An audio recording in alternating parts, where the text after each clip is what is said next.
la decisión de hacer algo correcto o incorrecto.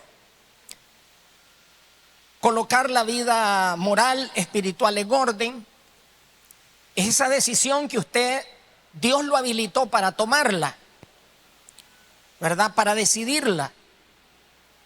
A eso nosotros llamamos voluntad humana.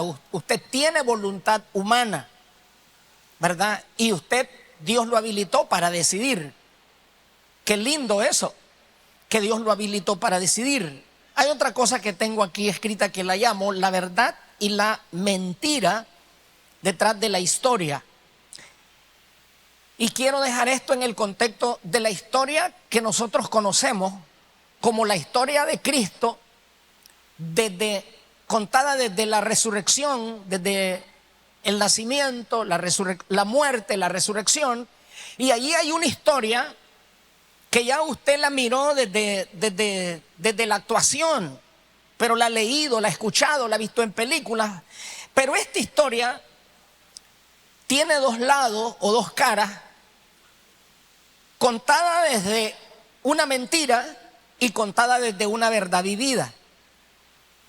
Y las historias, por lógico, las historias que usted conoce, las historias de su familia, las historias de los pueblos, de las naciones, la historia del mundo, del cosmos, tienen cosas que en realidad son verdades y cosas que son mentiras, porque la historia al final se termina contando como el que quiere contarla decide, aunque sea en una mentira, y el que lee la historia la cree como la lee o como se la contaron.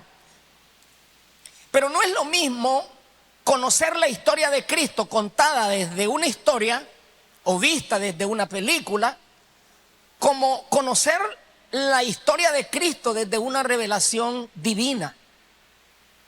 Pero yo quiero que usted vea esta realidad. Por ejemplo, aquí nace una historia mezclada de mentira detrás de una verdad real. Mientras ellas iban, se refiere a las mujeres que iban a ungir o llevar flores, he aquí uno de los guardias fueron a la ciudad y dieron aviso, ya que Cristo ha resucitado, a los principales sacerdotes de las cosas que habían acontecido. Y reunidos con los ancianos y habiendo consejo, dieron mucho dinero a los soldados, diciendo: decid vosotros, sus discípulos vinieron de noche y lo robaron, estando nosotros dormidos. Y si esto lo oyeren los gobernadores, nosotros les persuadiremos y los pondremos a salvo. Lógico, porque si eso hubiera sido una verdad, ellos tenían que morir, porque un soldado que permitía eso, su merecido era morir. Y ellos, tomando el dinero, hicieron como se les había instruido. Este dicho, ahí está la historia, este dicho se divulgó entre los judíos hasta el día de hoy. O sea, que hubo gente que en realidad creyó esa mentira. Ahora vea esto. Si Cristo murió como un delincuente, ¿hubo gente que creyó que Cristo era un delincuente? ¿O sí o no? Hubo gente que creyó que realmente Jesús era un delincuente más que colgaban. ¿Sí? Ahora, si las autoridades religiosas mezcladas con las autoridades romanas, civiles,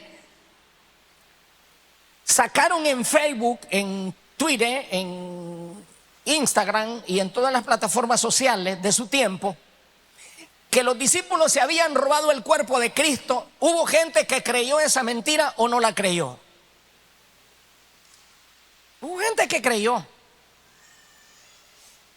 Entonces aquí parte una historia en la que los discípulos comienzan a decir que Cristo resucitó. No solamente porque encuentran la tumba vacía, sino porque Cristo literalmente se hace presente a ellos, estando ellos reunidos en varias ocasiones. Cristo apareció. Entonces los discípulos comienzan a entrar en un ambiente competitivo de información, diciendo que Cristo resucitó. Y de ahí parte una historia en la que hasta hoy, no crea usted que hay gente que esto lo cree como una historia mentira. Hasta hoy sí de verdad hay gente que cree que esta historia no es verdad. Es más, muchos de ustedes han tenido en su mente, aunque nunca le haya dicho a nadie, un interrogante si eso es verdad o es mentira. ¿Será verdad o será mentira? Todo esto, ¿será un drama? ¿Será un, qué sé yo? Pero aquí hay algo que lo llamo yo, o se llama voluntad revelada o soberana.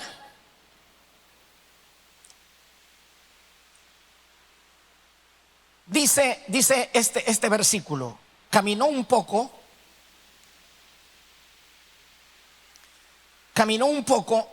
se postró rostro a tierra y oró así: Padre mío, si es posible,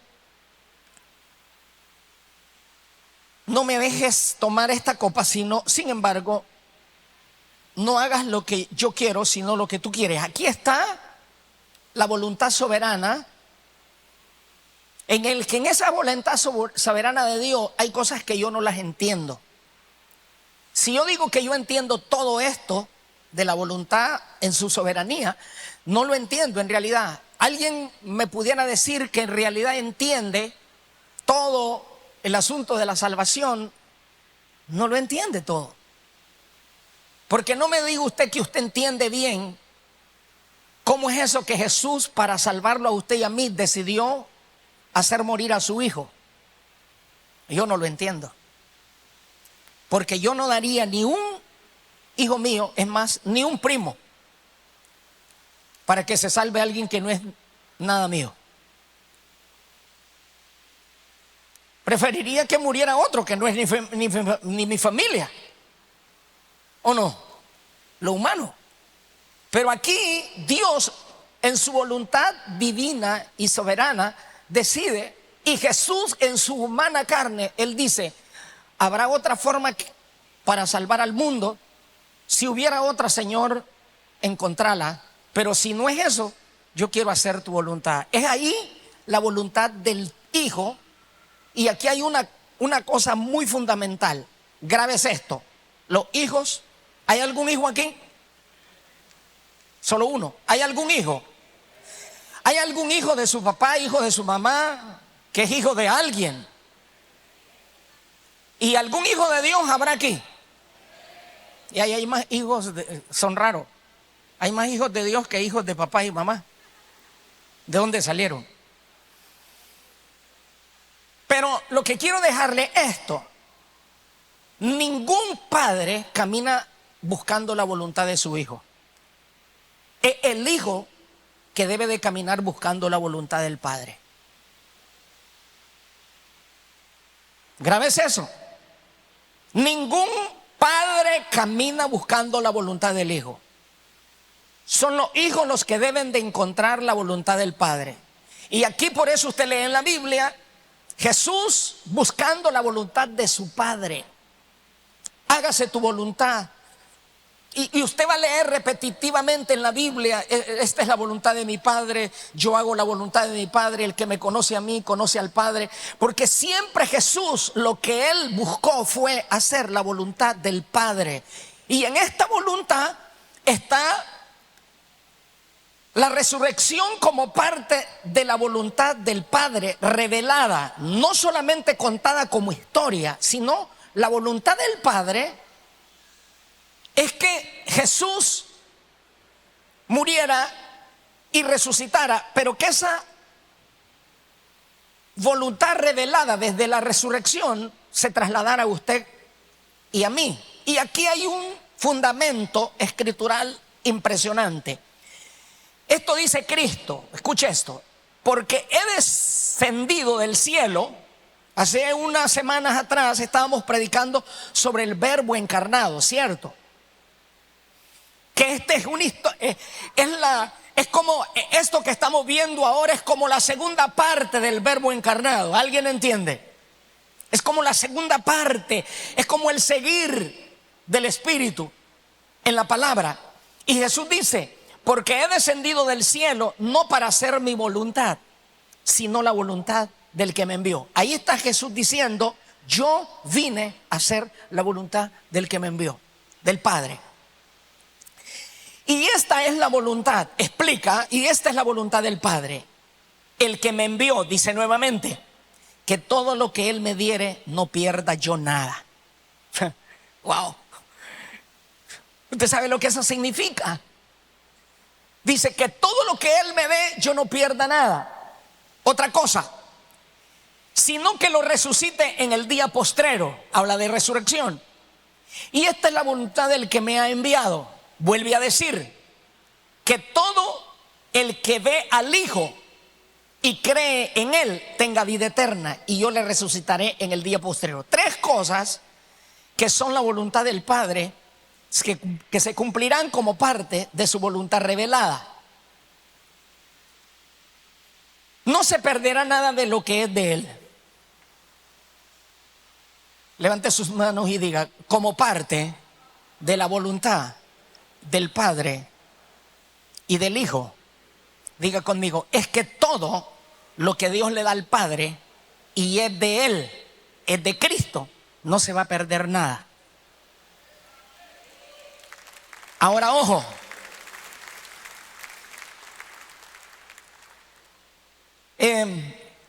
absórbalo usted con el entendimiento espiritual. ¿Hay alguien aquí que es del Padre, es de Dios, es de Jesús? ¿Hay alguien aquí que le pertenece a Jesús? No se va a perder nada. Pero yo le pregunto, más allá, ¿hay algún hijo que usted tiene, hermano, padre, familiar, que le pertenece a Jesús? Entonces escuche esto.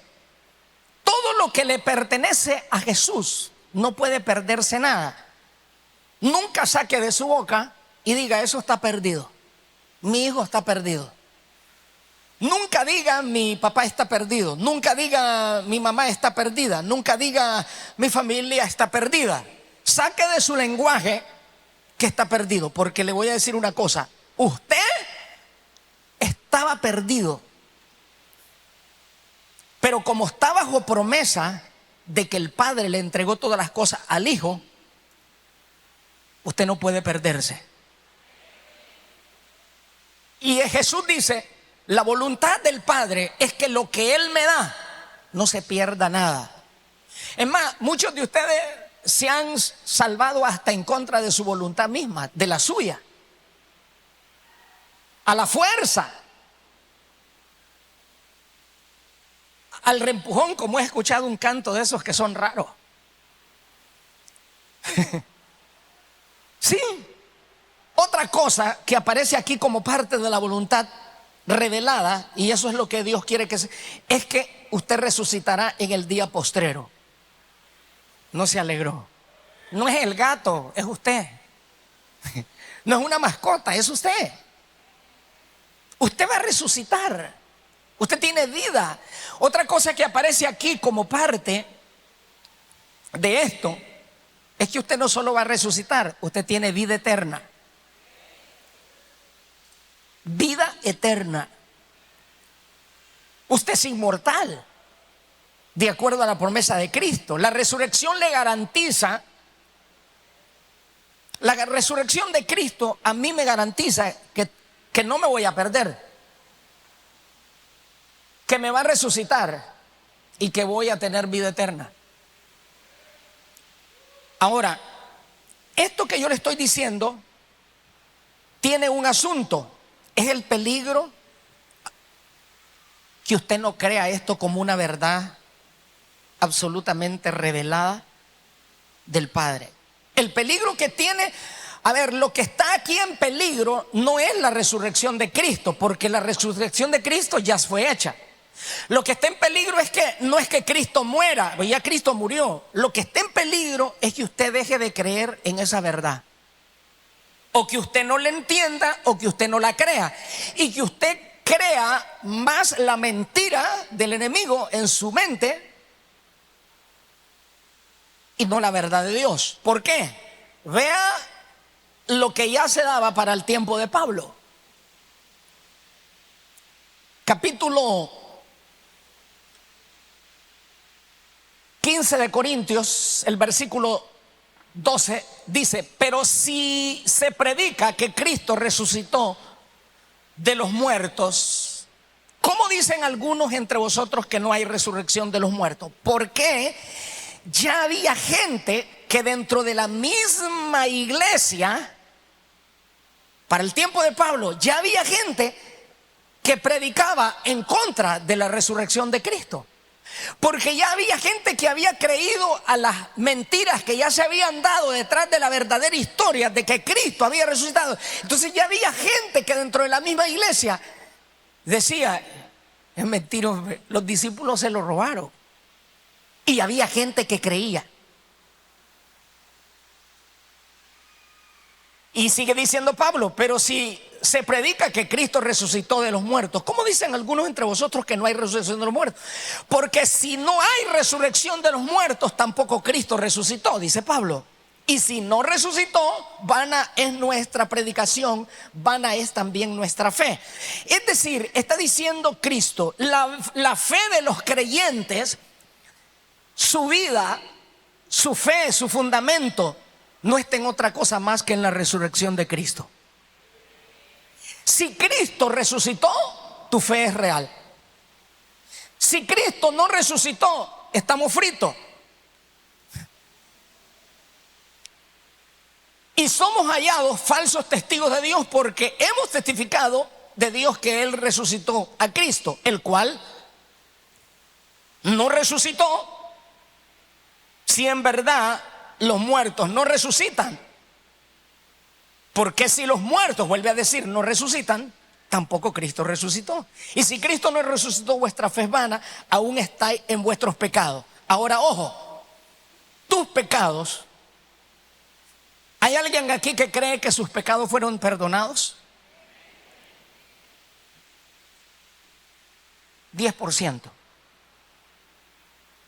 Pregunto, ¿habrá alguien aquí que cree de verdad, de todo corazón, que sus pecados fueron perdonados? Ahora, ojo, si usted cree que sus pecados fueron perdonados, la única garantía es que Cristo haya resucitado. Si Cristo no resucitó, todo es mentira. Pero si Cristo resucitó, entonces sí es verdad que lo que Él dijo se va a cumplir, que tus pecados son perdonados. Y Pablo dice, si Cristo no resucitó, entonces estamos fregados, porque permanecemos el pecado en nosotros, porque lo único que garantiza que el pecado murió es el poder que tiene la resurrección. Déselo de verdad. Ahora, ojo, entonces, dice Pablo, también los que durmieron en Cristo perecieron. O sea, Pablo está diciendo, si ustedes continúan creyendo que es mentira la resurrección para el tiempo de Él, entonces los que murieron creyendo con la esperanza de Cristo, no hay nada. Y dice, si en esta vida solamente esperamos en Cristo, somos los más dignos de conmiseración de todos los hombres. Hay otra versión que dice este versículo de la siguiente manera: si en esta vida estamos solo esperanzados en Cristo, dijo, somos los más desgraciados, dice una versión. Otra versión dice, miserables. Esta versión dice, somos dignos de lástima, de conmiseración. ¿Y por qué Pablo dice que si en esta vida solo estamos esperando en Cristo? Es decir, si yo voy a la iglesia solo para que Dios me sane, ¿qué dije? Ayúdeme. Si yo voy a la iglesia solo para que Jesús, ¿qué? Una Panadol te puede quitar el dolor también. Si yo voy a la iglesia solo para que Él me prospere económicamente, que no dudo que Dios lo va a hacer. Hay gente que no tiene ni cree en Jesús y es próspero, ¿o no? Entonces, si yo voy a la iglesia solo para que Dios me prospere, y si yo voy a la iglesia, ¿sabes qué? Hay alguien que dice, y no crean ustedes que no pasa y no funciona. ¿Sabes qué? Yo quiero tener una familia, dice. Ajá. Yo me quiero casar, dice un hombre, o puede decirlo una dama, pero yo me quiero casar con alguien sano, yo no quiero buscar a alguien para casarme que le guste Porque qué horrible es una mujer borracha o un hombre bolo y después del siguiente día huele al diablo. Dice, yo no quiero casarme con una... Yo veo que en las iglesias hay buena gente. Yo voy a ir a una iglesia y ahí me voy a buscar una esposa. ¿Y le puede funcionar o no le funciona? Le ha funcionado a un montón y les ha ido bien. No te garantiza eso que sea así, pero... A ver, si yo busco a Cristo solo para buscar cosas físicas, el texto lo que está diciendo es, si en esta vida, oye, el texto dice Pablo, si en esta vida solamente esperamos en Cristo, somos los más miserables de todos los hombres. Lo está diciendo en el contexto de que no creer en la resurrección como la máxima expresión para el creyente es estar creyendo solo por el arroz y los frijoles, hermano. Pero creer en el poder de la resurrección es la máxima esperanza y poder que el creyente puede activar para su vida victoriosa en Cristo Jesús. La resurrección. Y por eso dice, si en esta vida solo esperamos en Cristo, somos los más dignos y miserables de todos los hombres. O sea, si no estamos creyendo en la esperanza de la resurrección, más ahora, dice él, esto lo estoy diciendo no porque yo no crea, dice Pablo, él afirma y él dice, más ahora Cristo ha resucitado de los muertos, primicia de los que durmieron. Es hecho. Cristo Jesús es real que resucitó. Es real que resucitó. Es real que resucitó. Pero quiero regresar a este texto, porque este texto que leí primero tiene algo que hay que leerlo entre líneas para entenderlo. Y dice el versículo, Juan capítulo 6, verso 36, y esta es la voluntad del Padre, el que me envió, que todo lo que Él me diere, no pierda yo nada, sino que lo resucite en el día postrero. Y esta es la voluntad del Padre, el que me envió, que todo aquel que ve al Hijo, esa palabra, subrayela, todo aquel que ve al Hijo, todo aquel, dice el texto, todo aquel que ve al Hijo, ver al Hijo, todo aquel que puede ver al Hijo. El texto dice, todo aquel que ve al Hijo y cree en Él, tenga vida eterna. Ojo con esto. Ver al Hijo, verlo nacido como verbo encarnado, verlo muerto y resucitado, no puede ser visto, el Cristo, escucha esto, no puede ser visto ni encarnado, ni nacido, ni muerto y resucitado. No puede ser visto solo con una historia contada, o solo con una película vista, o solo con un drama visto. No puede ser visto solo con la historia. Tiene que ser revelado a ti y tú tienes que verlo. Porque aquí el texto dice, todo el que ve al Hijo, lo tienes que ver. O sea, tienes que verlo desde la resurrección. Tienes que verlo desde el nacimiento, pero tienes que verlo. O sea, que la resurrección no puede ver a Cristo resucitado solo por una historia contada desde la Escritura. Está bien. Pero hay miles de personas que leen la historia, pero no pueden ver al Hijo resucitado. No lo pueden ver, no lo pueden entender, no lo aceptan, no lo creen. Y la promesa para ti está en esto, que lo veas. Escucha esto. Usted ha oído aquello que a alguien le dicen, ¿escuchaste eso? ¿Escuchaste? Y alguien le dice, yo no escucho nada. No lo escuchas. Yo no escucho, no escucho nada.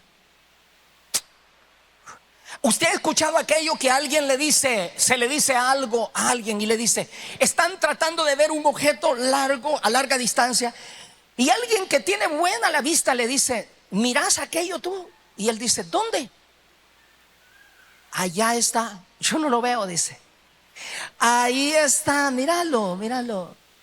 Y hasta allá, o dice, ahora lo veo, o dice, no veo nada. Otra escena, usted ha visto gente que le dice, próbalo, próbalo. ¿Verdad que está salado? Le dice. Yo no le siento la sal, dice. O le dice, ¿sabes qué? Próbalo. ¿Verdad que está dulzudo? Yo no le siento dulzudo. ¿Y qué va a hacer? Y si es diabético, no lo va a sentir. O si le gusta el azúcar, una libra que le echen no lo siente. Entonces escuche esto. Oír, ver, saborear, entender la revelación de la resurrección no es solamente ir a una iglesia como sea o oír una predicación.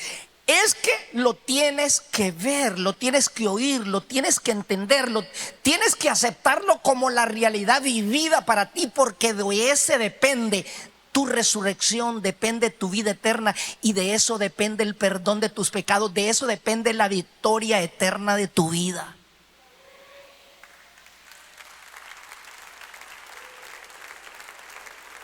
Alguien alaba al Señor por ello. ¿Por qué? Porque Cristo, Obed predicaba esto, pero vale la pena mencionarlo. Conocer a Cristo no es porque Juan el Bautista fuera primo hermano de él. Y que Juan el Bautista haya dicho, he aquí el Cordero de Dios que quita el pecado del mundo. No lo digo porque es que era, claro, como eran primos, sí, claro, como no lo va a conocer si se crió con él. Más enclavo estaba si jugó con su primo. Entonces conocer a Cristo no es porque Cristo llegara y pasara. Hubo gente que estuvo frente a ellos, nunca lo pudieron conocer. Y por eso Jesús le dijo a Tomás, ¿sabes qué? Bienaventurados los que nunca me vieron, pero creyeron. Porque el que cree, porque el que escucha y cree a través de la revelación del Espíritu Santo que Cristo es el Salvador de su vida, ya la hizo. Y sabes, o lo ves, o lo ves, o lo ves, o lo ves, o lo ves, o lo oís, o lo oís. Cristo está frente a todos los muertos que estaban a la orilla de Lázaro. Yo le pregunto, ¿habían más muertos a la orilla de Lázaro o no? Era un cementerio. No me diga usted que solo Lázaro estaba. Y Cristo va y le dice, Lázaro, ven fuera. Y Lázaro escucha. Porque el que escucha a Cristo aquí lo puede escuchar en cualquier tiempo.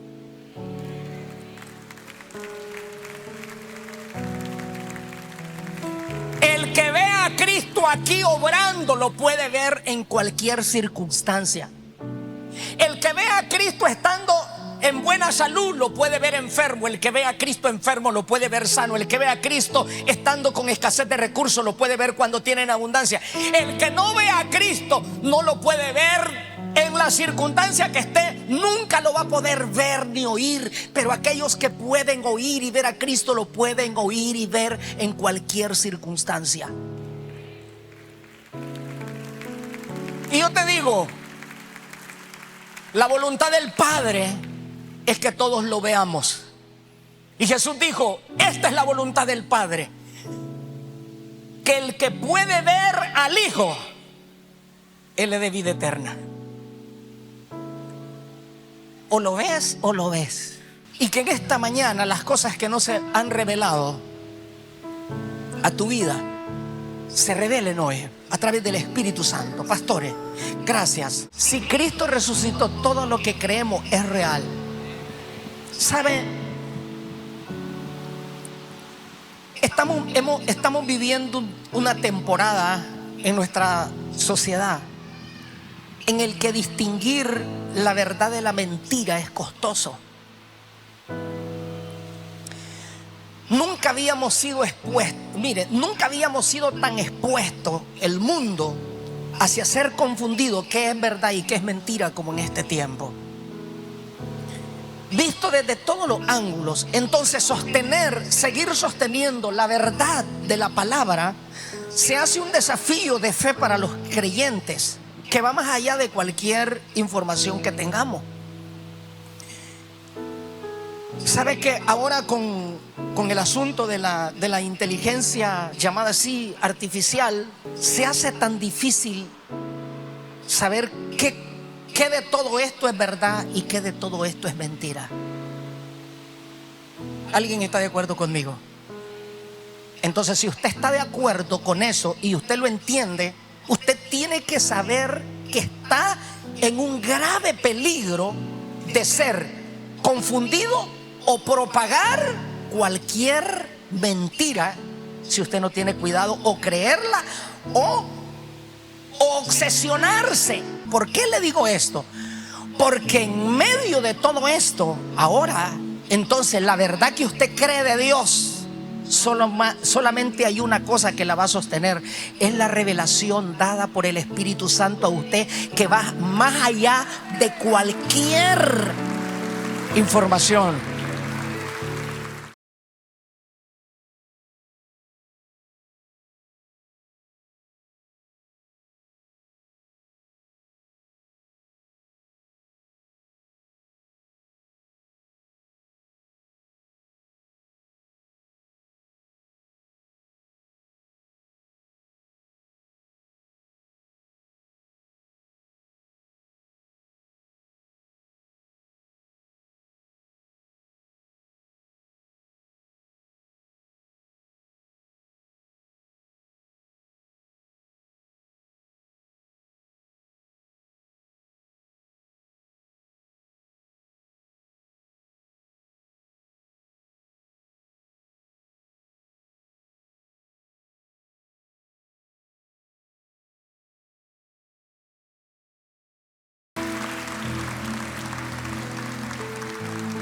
Que va más allá de cualquier información, que va más allá de cualquier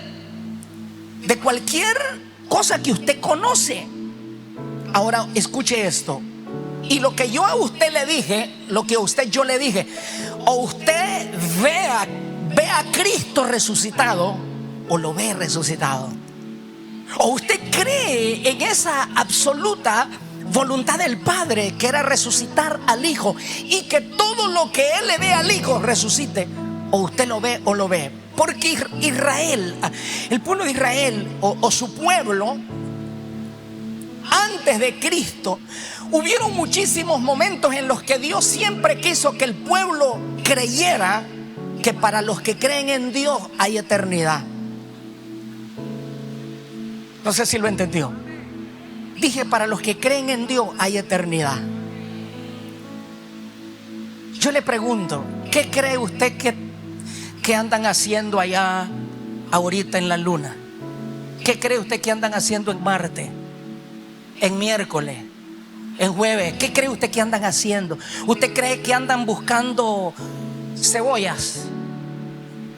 ¿Usted cree que el hombre camina buscando para arriba oro?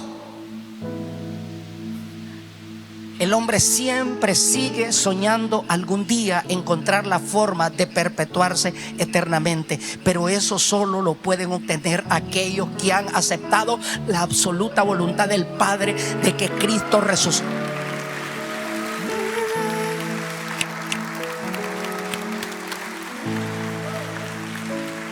¿Y sabe qué?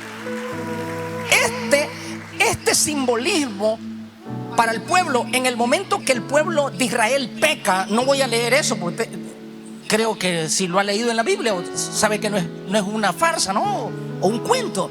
Pero que el pueblo peca y como castigo Dios les manda serpiente. ¿Qué les mandó? Y la serpiente entonces en el desierto mordían a la gente y mortandad por serpientes en el desierto. Y la gente se moría. Y Moisés fue a donde Dios y le dijo: Señor, el pueblo no aguanta, dale vida, quítales la serpiente. Y Dios dijo: no, hay que queden la serpiente, pero te voy a dar una solución, le dijo. Hacerles un asta grande, que era símbolo de la cruz. Hacerles un asta grande, un asta lo más alto que se pueda, y hacerles una serpiente de bronce. ¿Qué le hizo? Una serpiente de bronce. Y lo único que van a hacer es que el que logre mirar esa serpiente no se muere. Y hermano, aquí o tenía fe en ese tuco de hierro, o tenía fe. Porque mordido de una serpiente, lo que te digan que te bebas, que te va a salvar, te lo bebés. Y el que lo mordía de arrastrada, y se imagina en el desierto: llevémoslo, cargalo antes que se muera, que logre a ver si él, aunque sea. Porque lo que uno va perdiendo cuando lo muerde una serpiente es la visión. Pierde el conocimiento y listo. Llevémoslo. Y la gente, yo me imagino en algún lugar, subilo. La miró. Dice la Biblia que vivía o no vivía. Pero ¿sabe qué dijo Jesús? En la disertación con el hombre que le habló del nuevo nacimiento, le dijo: así como Moisés levantó la serpiente en el desierto, es necesario que el Hijo del Hombre sea levantado, para que todo aquel que en él crea no se pierda, sino que tenga vida eterna.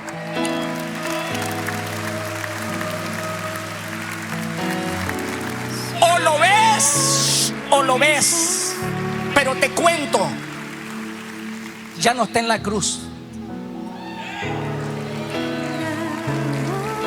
Estuvo en la cruz. No, ya no está en la tumba. Estuvo en la tumba. Resucitó. Está allá. Y tú o lo ves allá, o lo ves allá en victoria. Ahora te digo algo. Si eres capaz de poder ver a Cristo resucitado, tienes que ver resucitada tu vida, tu familia, tus hijos. Tienes que ver que si entiendes que hay trascendencia eterna, si entiendes eternidad. A ver, si puedes entender eternidad en el Espíritu, en la revelación si puedes entender eternidad, si entiendes eternidad, no vas a vivir mezquino. No vas a vivir una vida mezquina, escasa en entendimiento. No vas a vivir como un mortal. No vas a andar diciendo: ¿sabes qué? ¿Y qué son? Es un simple mortal, hermano. No, yo no soy un simple mortal. Yo soy un simple mortal con una promesa de vida eterna.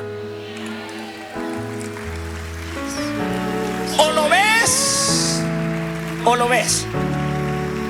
Te conviene verlo como está, en gloria. Levanta tus manos. Padre, hoy te adoramos.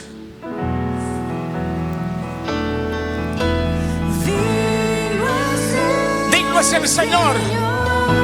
Aleluya. Levanta tus manos un minuto.